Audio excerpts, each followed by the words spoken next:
Poucos nomes atravessaram a história com tanta força quanto Jesus de Nazaré. Para milhões, ele é o Cristo da fé. Mas este documentário seguirá uma pergunta histórica: quem foi Jesus no cenário concreto da Palestina do século I? Antes dos concílios, das catedrais e das grandes formulações cristãs, houve um homem da Galileia, caminhando por aldeias, estradas, margens de lago e ruas de Jerusalém. É esse mundo que precisamos reencontrar. Toda reconstrução histórica começa com uma pergunta simples: de onde vêm as informações? No caso de Jesus, não possuímos escritos deixados por ele. O que temos são memórias preservadas por seus seguidores, cartas cristãs antigas, evangelhos compostos décadas depois, vestígios arqueológicos, testemunhos judaicos e referências romanas posteriores. Essas fontes não falam todas do mesmo modo. Por isso, estudar o Jesus histórico exige prudência. Ouvir os documentos, reconhecer seus limites e distinguir história, tradição e interpretação. A vida de Jesus se desenrola em uma região pequena, mas carregada de memória e tensão. Galileia, Samaria, Judeia, Jordão e Jerusalém não eram apenas nomes no mapa. Eram espaços de identidade, fronteira, peregrinação, disputa e esperança. A Galileia rural moldou sua infância e sua pregação. Jerusalém, com o templo e a presença romana, marcou o destino final de sua vida pública. No tempo de Jesus, Roma não precisava estar em cada esquina para ser sentida. O império governava por governadores, reis clientes, aristocracias locais, tributos e presença militar quando necessário. Na Judéia, o nome de Pôncio Pilatos ficaria ligado à morte de Jesus.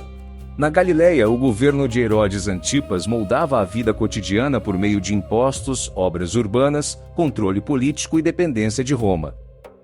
Jesus não viveu fora do judaísmo. Ele nasceu, cresceu, rezou, ensinou e discutiu como judeu. Seu mundo era marcado pela Torá, pelas sinagogas, pelas festas, pelas peregrinações e pelo Templo de Jerusalém.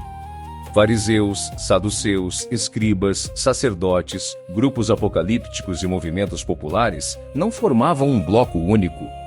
Eles representavam modos diferentes de responder à mesma pergunta: como Israel deveria viver diante de Deus sob domínio estrangeiro? No centro desse mundo estava o Templo de Jerusalém. Ele era lugar de sacrifício, oração, peregrinação e identidade nacional. Mas também era um espaço de administração, circulação de dinheiro, controle sacerdotal e vigilância política. Na Páscoa, milhares de peregrinos chegavam à cidade. Para Roma, qualquer multidão reunida em torno de esperança religiosa podia se transformar em ameaça pública. Grande parte da população vivia em aldeias, campos e pequenas redes de trabalho. Camponeses, pescadores, artesãos, jornaleiros, isto é, trabalhadores contratados por dia, e famílias endividadas, conheciam a insegurança da colheita, o peso dos tributos e a dependência das elites. Nesse mundo, falar de sementes, dívidas, pão, trabalhadores diaristas, campos e banquetes não era metáfora distante, era linguagem nascida da vida real. As narrativas sobre o nascimento de Jesus aparecem de modo desenvolvido em Mateus e Lucas. Marcos e João começam de outra forma. Isso não deve ser tratado como detalhe menor. Para a história, o dado mais firme é a associação de Jesus com Nazaré, na Galileia. Belém aparece na tradição cristã ligada à memória davídica e ao sentido teológico atribuído à sua origem. Aqui, a prudência é essencial. Nazaré era uma aldeia pequena, distante do centro político de Jerusalém e das grandes rotas de prestígio. Nesse ambiente de casas simples, trabalho manual, laços familiares e religiosidade cotidiana, Jesus cresceu. A vida ali era feita de pedra, terra, água carregada à mão, pão preparado em casa, oração, festas judaicas e memória das Escrituras. Antes de falar às multidões, Jesus pertenceu a esse mundo silencioso. Os evangelhos preservam a memória de Jesus ligado ao trabalho manual. A palavra tradicionalmente traduzida como carpinteiro pode indicar um artesão da construção, alguém que lidava com madeira, pedra e reparos. Isso situa Jesus entre trabalhadores de aldeia, não entre escribas urbanos ou elites sacerdotais. Sua linguagem posterior carregaria as marcas dessa origem: casas, alicerces, portas, campos, sementes, jornaleiros e mesas simples. A Galileia de Jesus não era apenas paisagem rural. Ela estava sob Herodes Antipas, governante ligado a Roma, construtor de cidades e administrador de tributos. Séforis e Tiberíades representavam projetos urbanos próximos de aldeias que continuavam vivendo da terra, da pesca e do trabalho manual. Essa proximidade entre aldeia e poder ajuda a compreender por que a mensagem de Jesus encontrou eco entre os pequenos. Jesus provavelmente ensinava em aramaico, a língua cotidiana de muitos judeus da Palestina. Mas os evangelhos que chegaram até nós foram escritos em grego. Entre uma coisa e outra, houve memória oral, repetição comunitária, tradução, seleção e composição narrativa. Isso não torna a memória inútil, mas mostra que o historiador precisa ouvir os textos com cuidado, sabendo que eles preservam lembranças interpretadas por comunidades de fé. Antes de Jesus aparecer publicamente, uma voz já ecoava às margens do Jordão. João Batista anunciava arrependimento, purificação e juízo próximo. Multidões vinham ao deserto, deixando cidades e aldeias para escutar um profeta áspero, fora dos centros oficiais de poder. É nesse ambiente de expectativa e crise que Jesus surge pela primeira vez na cena pública. O batismo de Jesus por João é um dos episódios mais importantes para a reconstrução histórica. Ele mostra Jesus entrando em um movimento de renovação judaica marcado por arrependimento e expectativa. Os evangelhos interpretam esse momento com linguagem teológica, mas historicamente ele indica algo fundamental. A atividade pública de Jesus começa em diálogo com o movimento profético de João Batista. Depois do Jordão, a Galileia se torna o primeiro grande cenário da atuação de Jesus. Ele não começa no templo, nem nos palácios, nem nas escolas das elites. Começa entre aldeias, pescadores, famílias, trabalhadores, enfermos, mulheres, crianças e pessoas sem prestígio social. Ali sua mensagem ganha forma: o reino de Deus está próximo. O centro da pregação de Jesus foi o reino de Deus. No contexto judaico do século I, essa expressão carregava força histórica. Falava da esperança de que Deus agiria em favor de Israel, julgaria o mal, restauraria a justiça e inverteria situações de humilhação. Quando Jesus anunciava o reino, os pobres, endividados, enfermos e excluídos ouviam mais do que uma ideia religiosa. Ouviam uma promessa de intervenção de Deus na história. Jesus ensinava por meio de imagens simples, mas carregadas de tensão. Um semeador, uma dívida, um patrão, um banquete, uma vinha, uma moeda perdida, um filho que volta para casa. As parábolas nasciam do mundo rural e social de seus ouvintes. Elas não explicavam tudo de forma direta. Provocavam, desarmavam e obrigavam o ouvinte a se posicionar diante do reino anunciado. A memória antiga sobre Jesus não o apresenta apenas como mestre de palavras. Ele aparece como profeta, contador de parábolas, curador e exorcista. No mundo antigo, curas e libertações eram compreendidas dentro de uma visão religiosa da realidade. O historiador não precisa demonstrar cada milagre como fato verificável. Mas não pode ignorar que a fama de Jesus como alguém associado a curas pertence ao núcleo antigo da memória sobre ele. Jesus não atuou isolado. Ao seu redor formou-se um grupo de discípulos. Entre eles, os evangelhos destacam os 12, número carregado de simbolismo para Israel. A escolha dos 12 sugeria mais que organização interna. Apontava para uma esperança de restauração do povo de Deus. Caminhar com Jesus significava deixar redes, rotinas, seguranças e assumir uma vida itinerante. O movimento de Jesus não era formado apenas por homens. Os evangelhos preservam a memória de mulheres que o acompanhavam, serviam ao grupo, escutavam seus ensinamentos e permaneceram presentes em momentos decisivos. Em um mundo marcado por fortes hierarquias sociais e familiares, essa presença tem peso histórico. Ela mostra que a mensagem de Jesus alcançou também pessoas que muitas vezes ocupavam lugares secundários na vida pública. Uma das marcas mais fortes da memória sobre Jesus é a mesa. Ele aparece comendo com pessoas consideradas impuras, pecadoras, cobradores e marginalizados. No mundo antigo, comer junto não era gesto neutro. Era reconhecer proximidade, partilha e honra. Por isso, a mesa de Jesus se tornou sinal do reino e, ao mesmo tempo, motivo de crítica. Antes de continuarmos esta reconstrução histórica, se este documentário está ajudando você a compreender melhor o mundo de Jesus de Nazaré, deixe seu like, inscreva-se no canal e escreva nos comentários. Qual aspecto da vida histórica de Jesus você mais deseja compreender? Esse gesto ajuda o canal a continuar produzindo documentários bíblicos com seriedade, beleza e profundidade. Os conflitos de Jesus não devem ser entendidos como oposição entre cristianismo e judaísmo. O cristianismo ainda não existia como religião separada. Jesus, seus discípulos, seus ouvintes e muitos de seus críticos eram judeus. As discussões sobre sábado, pureza, perdão, autoridade e interpretação da lei eram disputas internas em um mundo religioso vivo, diverso e intenso. As controvérsias envolvendo Jesus tocavam temas sensíveis. O sábado organizava o tempo sagrado. A pureza marcava fronteiras religiosas e sociais. O perdão dos pecados e a autoridade para interpretar a lei eram questões profundas. Jesus não discutia detalhes abstratos. Ele tocava práticas que sustentavam identidade, ordem e autoridade. Jesus não foi executado simplesmente por ser um mestre bondoso. Sua mensagem anunciava o reino de Deus, atraía multidões, questionava fronteiras sociais e provocava debates sobre autoridade.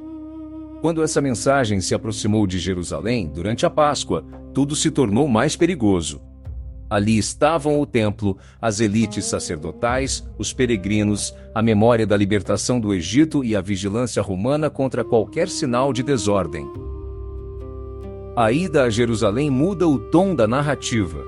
Na Galileia, Jesus falava a aldeias, pescadores e camponeses. Em Jerusalém, sua mensagem encontraria o centro simbólico de Israel e a presença mais sensível do poder romano. A Páscoa lembrava libertação. Para os peregrinos, era memória sagrada. Para Roma, podia ser risco político. Durante a Páscoa, Jerusalém se transformava. Peregrinos chegavam de muitas regiões. Animais eram preparados para os sacrifícios. Cambistas, sacerdotes, famílias, guardas e autoridades se concentravam ao redor do templo. A festa celebrava a libertação de Israel. Mas sob domínio romano, essa memória podia carregar uma força política silenciosa. O gesto de Jesus no templo não deve ser reduzido a uma simples cena contra vendedores. O templo era o coração simbólico, religioso e econômico de Jerusalém.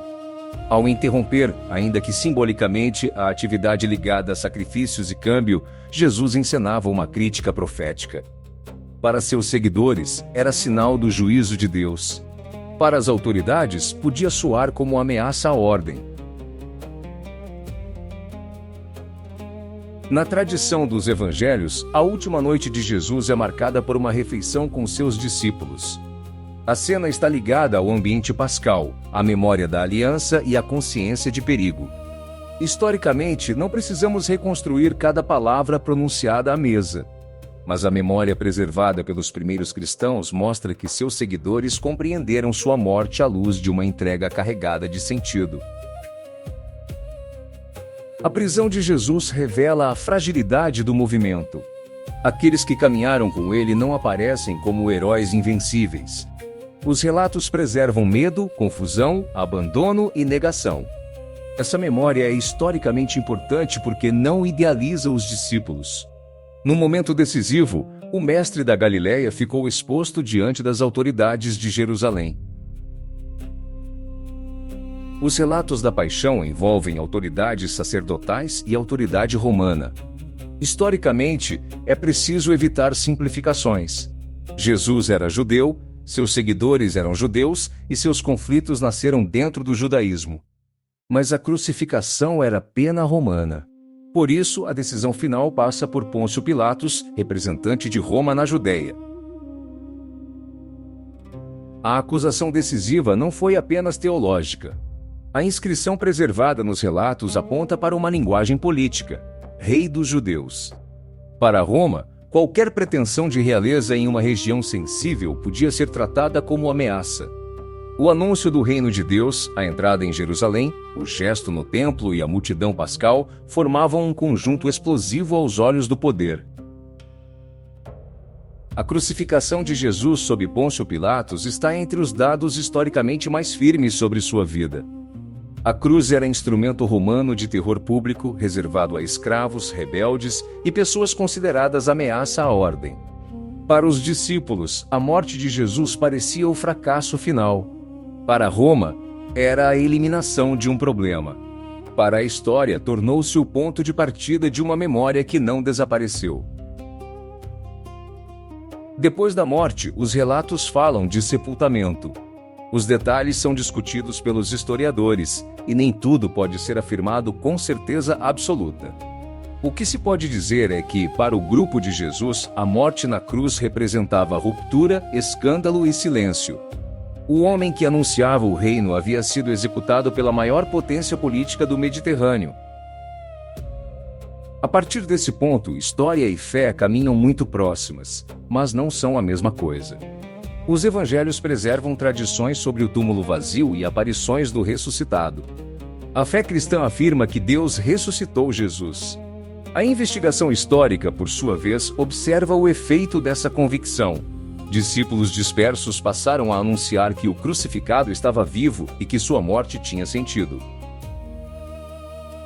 Historicamente, algo mudou no grupo de Jesus depois da cruz. Aqueles seguidores, antes frágeis e dispersos, passaram a proclamar que Deus havia vindicado o crucificado. Jerusalém tornou-se ponto inicial dessa proclamação. O anúncio não começou como sistema doutrinário completo, mas como testemunho. O homem executado por Roma foi interpretado por seus seguidores como aquele que Deus confirmou. As cartas de Paulo estão entre os textos cristãos mais antigos que chegaram até nós. Elas são anteriores aos evangelhos, mas não foram escritas para narrar a vida de Jesus em detalhes.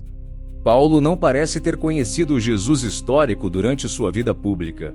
Mesmo assim, suas cartas mostram que poucas décadas após a crucificação, comunidades já confessavam Jesus como Messias, Senhor e centro de uma nova esperança. Os evangelhos não são atas modernas nem biografias no sentido contemporâneo. Eles são narrativas antigas, nascidas da memória de comunidades que confessavam Jesus como Cristo. Marcos, Mateus, Lucas e João preservam tradições comuns, mas também organizam, selecionam e interpretam a memória de Jesus de maneiras diferentes. Para o historiador, essas diferenças não precisam ser apagadas. Elas fazem parte do caminho de volta ao Jesus da história. Algumas diferenças entre os evangelhos são importantes para a investigação histórica. As narrativas da infância não aparecem em todos. A duração do ministério parece diferente quando comparamos João e os sinóticos. A cronologia da última ceia e da paixão também recebe ênfases distintas. A versão histórica mais responsável não força uma harmonia artificial. Ela reconhece a complexidade e trabalha com probabilidades. Além dos textos cristãos, há vestígios que iluminam o mundo de Jesus. A inscrição de Pilatos confirma a presença histórica do governador romano. Achados ligados a Jerusalém, Cafarnaum, práticas judaicas de pureza, crucificação antiga e vida na Galileia ajudam a reconstruir o ambiente. Fontes como Joséfo, Tácito e Plínio não oferecem uma biografia de Jesus, mas ajudam a situar sua memória no mundo judaico e romano que o cercava. O Jesus histórico e o Cristo da fé não são temas idênticos, mas também não precisam ser tratados como inimigos. A história pergunta pelo judeu galileu que viveu, pregou, reuniu discípulos, entrou em conflito e foi crucificado. A fé cristã interpreta esse mesmo Jesus como Messias, Senhor e Filho de Deus. O documentário histórico não substitui a fé. Ele procura compreender o chão humano, social e político sobre o qual essa fé nasceu. Jesus não deixou livros escritos por sua própria mão. Não comandou exércitos, não governou cidades e não ocupou cargos oficiais. Sua vida pública foi curta, concentrada em uma pequena região do Império Romano. Ainda assim, sua memória atravessou línguas, povos, impérios e séculos. Entre a Galileia e Jerusalém, entre a voz de um profeta judeu e a fé que nasceu depois da cruz, Jesus de Nazaré permanece como uma das figuras mais decisivas da história humana.